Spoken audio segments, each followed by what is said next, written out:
I'm Lindsay Yackel, Education Program Coordinator at the University of Chicago Celiac Disease Center. I'm also a classically trained chef, so I regularly do a series of cooking shows, and we put them on our YouTube channel, and you can go back through and see them anytime you want. And today we're actually going to do stuffing, filling, dressing, depends on where you are, what you might call it, or whether it's inside the turkey or chicken or outside. I'm going to do this outside in a separate dish. I would call it filling. Most people who put it inside the turkey or the chicken would call it stuffing. Anyhow, whatever you call it, that's what I'm going to do today. We're going to do a gluten-free version, and I'm going to show you how I do that. This is actually a recipe that I do intentionally outside of the bird because some of the ingredients that I include I think help hold it together nicer so it doesn't crumble down as sometimes gluten-free bread can do. I also use French bread. Instead of a traditional loaf of bread, I'm using a French baguette. So it's the long, skinny. I know of a couple of brands that make it gluten-free. There may be more than I'm saying, but I definitely know Char does. And Char is one that's widely available throughout the country and other countries. And also another company called Against the Grain. They do a really nice French baguette as well. Either of those work for this. I've used them both. Again, there's other brands I'm sure, I just don't know them off the top of my head and they may not be as widely available. So the two that I mentioned I think are fairly widely available and you should be able to find at one of the stores in your area. So anyhow, that's in here. It's already cut up and ready to go. I did pre-cut measure all of those things so that I could roll through this a little bit faster for everybody. So I don't have the recipe memorized. I typically don't. And so I do have it here and you may see me refer to that. This is for real life. I'm doing this and right in front of you. So I make this every year. It's not new to me. I just don't have it memorized because I don't make it more than Thanksgiving typically. Anyhow, so we're gonna go ahead and get started. And the first thing that we do is we preheat the oven. I've already done that. This is a 375. And then I'm going to go ahead and saute my onions and celery. Those are the first two things in this recipe, onions and celery. So it's 4 stalks of celery and 1 small onion. 1 small onion is kind of left to the imagination. Everybody probably has a different idea of what a small onion is. I typically say just go with equal amounts of celery and onion, or if anything, maybe a little bit more onion than you have celery. Fairly equal amounts, though, I think is pretty good for this. And it's cooking, so you can't really make a mistake. But we're gonna saute this. And I'm also, once this is done sauteing, I'll take it out and I will saute up some of my sausage. You can do the sausage in a couple different ways. This recipe includes some sausage, it's great flavor. You can do that in a couple different ways. You can get your sausage links, it calls for 2 sausage links. You can get them like this. It calls for spicy. You can do mild, spicy, Italian, sweet Italian, whatever you want. It adds a lot of flavor. So you can actually take them out of the casing, put them in there first, chop them up, or you can do the veggies first, saute them, get them out of the way. One way or another, it's all gonna come back together into the bread that we've already cut up. So this is the sausage, calls for 2 casings, or 2 links. If you have longer links, which I know some stores, the links are longer.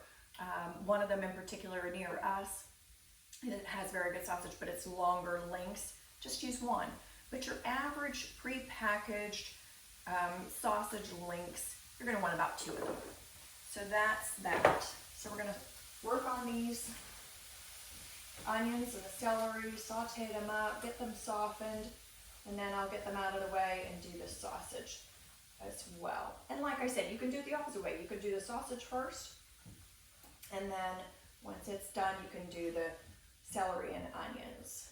So I'm going to work on this. It'll take a little bit of time. Okay, so this continues to cook down. I'm going to go ahead now and I'm going to add my clove of garlic that's been minced. We're going to cook that down with it now. And we're just going to keep cooking this down and stirring it until it's nicely softened up. We want it pretty well sauteed and softened. I don't think anybody wants to crunch into their onions and celery in their filling. Okay, as that continues to cook, I'm going to go ahead and remove the casing from my sausage links. And on this particular brand, you can just sort of squish it right out of the casing. Some of them you might have to slice open. This one's pretty forgiving.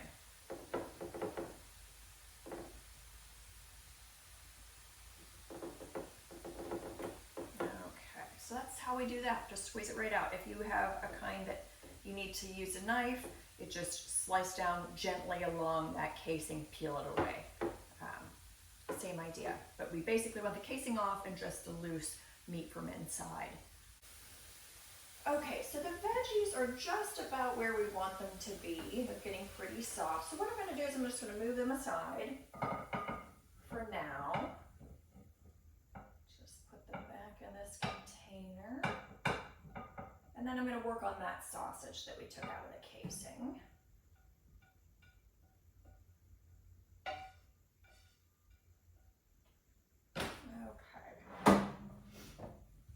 And I'm going to go ahead and put just a little bit of oil in the pan. That's just olive oil.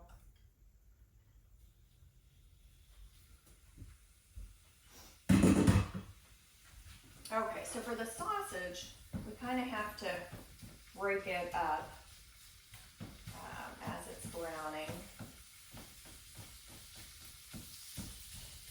The sausage adds so much flavor to this recipe. Some of the other things that we add are actually cheese. Again, it's one of those things where I think the cheese kind of helps hold that bread together so that it doesn't crumble. So I think it's quite helpful in that way. So the sausages for flavor. Cheese also adds flavor, but again, it's really more helping to hold it together for this gluten-free French baguette. So that's a lot of the reason I use it. And we use two different kinds of cheese. I'm going to use a pre-shredded. I buy it already in the package, shredded. It's an Italian blend.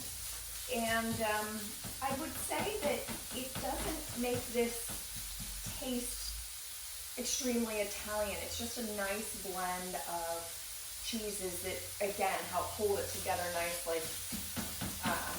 It adds a nice flavor, but certainly I wouldn't say, oh, this tastes extremely Italian. There is that Italian touch to it with some seasonings we're going to use as well, but not particularly, it doesn't take away from the traditional Thanksgiving feel in any way. Okay, we're getting close on this, and I just keep kind of popping it up as I go.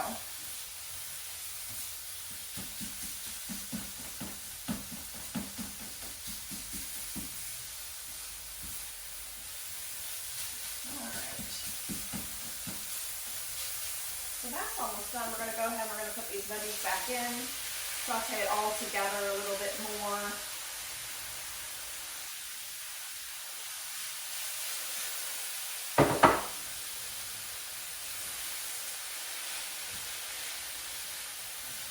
Get all those flavors combined in the sausage, the pepper, or the onions and celery. Get it all to come together. Combine, soften the veggies just a little bit more. Finish cooking that sausage through.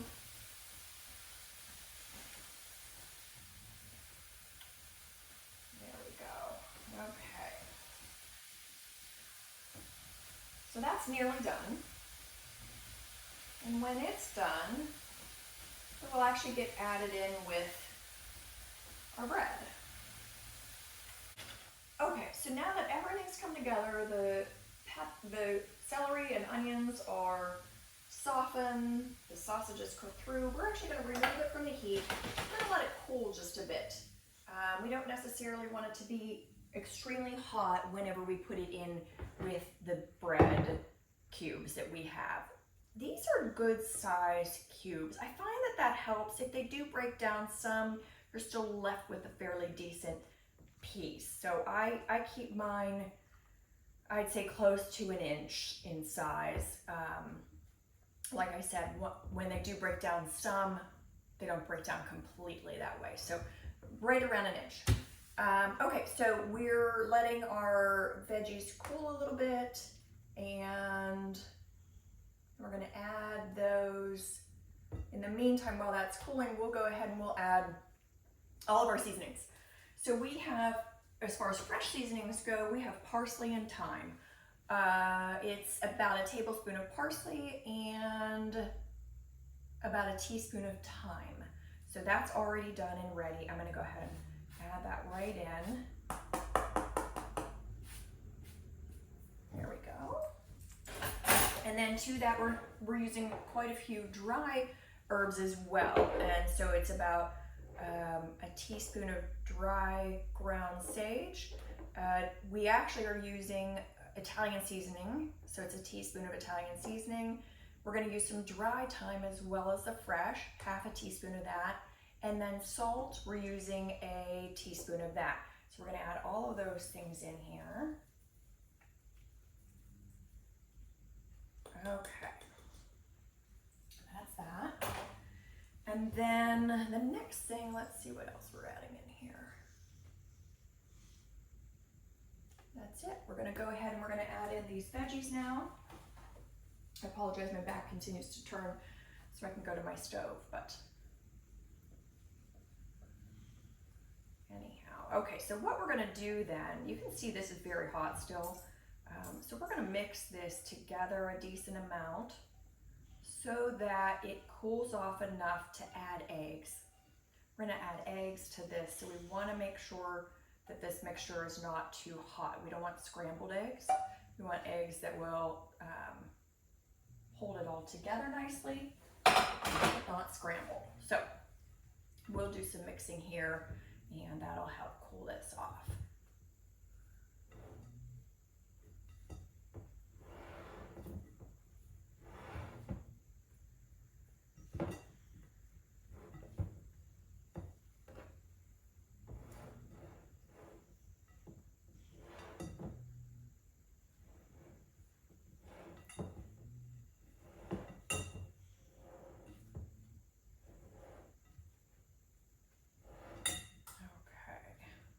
Okay, so that's mixed together. And again, while we're letting it cool off before we get to the eggs, we'll go ahead and we'll add, let's see, I think we'll go ahead and add the melted butter, 6 tablespoons of melted butter.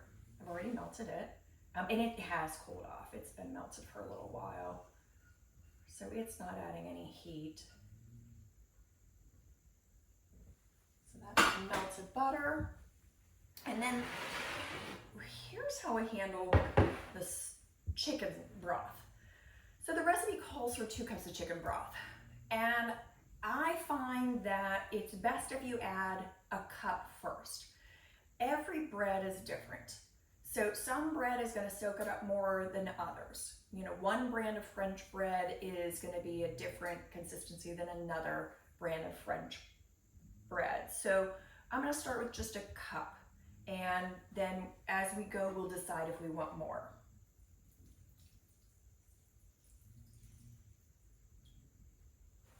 Okay, so we're going to start mixing that, and that's also going to help cool off our veggies because that chicken broth is it's not hot. Some people prefer to add chicken broth that's already warmed.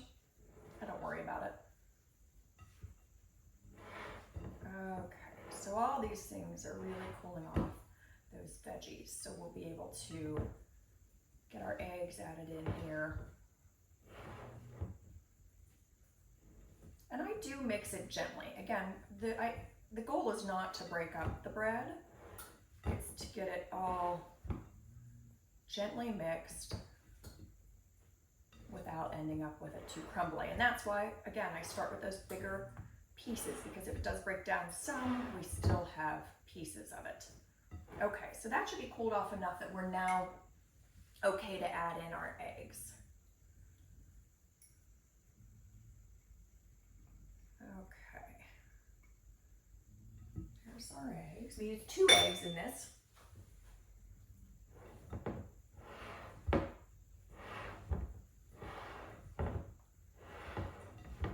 So I just kind of, as you can see, I'm gently stirring from the edge and kind of pushing it into the middle. And I'm using a flat spatula to do it, and just being gentle as I go. Okay, so we're getting there. Just taking our time, mixing it together.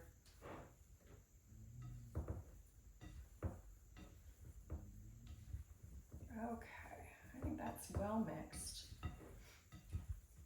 Okay, so the next step is actually we're going to add in cheese. So we put grated Parmesan cheese, a 1/4 cup of that, into it. And then this is the shredded Italian cheese that I already mentioned. And we're going to put most of it in. It calls for 1.5 cups. We're going to put about 1 cup in, and then we'll save the last 1/2 cup to put on top of it. So again, we're going to gently stir. And I haven't added any more of the chicken stock yet. I'm getting this mixed together, trying to get a sense of if it's too dry or not. And you sort of have to have all your ingredients in to make that decision. Okay. And I actually think I'm going to add a little bit more of the chicken broth. Not a lot. I need it to be a little bit more wet, but not soggy. But you definitely want it wet because it's going to go in the oven. It's going to bake for a while, and so you don't want to end up with a dry end result. You want it to be moist with a nice crust on top. I like a nice crust on top of mine. So it needs to be moist for sure. Okay, so you can see, I'm going to tip it so hopefully you can see, I still have large pieces. That's a whole piece of bread. So it hasn't broken down into, you know, grainy, you know, gooed mess that sometimes can happen with gluten-free bread. So that's why I use the French baguette. It holds up better than a loaf of bread.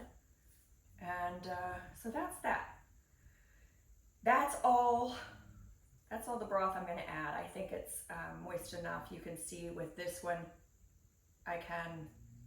it's soft. So it's moist enough for me. Okay, so the next thing I do is I put it into, I'm going to put it into this pan. This is pre-buttered. I buttered it already. You do want to butter whatever you're putting it into, so that it doesn't stick. Okay. Scrape all the goodies out of here. And then once this is all in the pan, I will go ahead and cover it with foil, and then we'll bake it for about 30 minutes. Take the foil off, and then we'll go ahead and we'll bake it for another 15 or 20 probably. And I do press it in. Again, I like to get that sort of crusty top on mine, so I think it does that nicely if it's all, and evenly if it's all kind of pressed in the pan. So I go ahead and do that. This pan is one that people tend to ask me about. It's a cast iron, enamel coated cast iron pan, and probably one of my favorites for cooking on the stove or in the oven. It does all the things really nicely. Because it's enamel coated, things don't stick to it. Not really.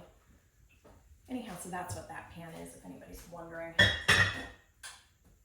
Okay, so that's that. Now we're gonna take the rest of the cheese, sprinkle it on top. That helps get that nice crusty top on.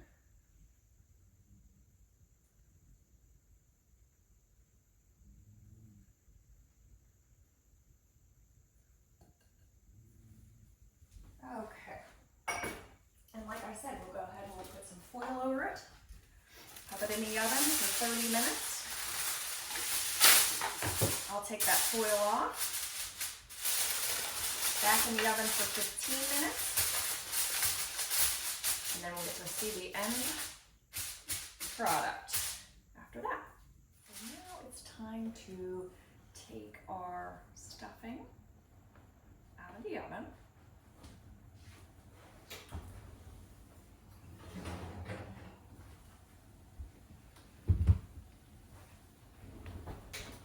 It was in for the 30 minutes, covered. I uncovered it, put it back in, actually probably for about 20 minutes until it started to get golden brown. It kind of puffs up. Let me tip it.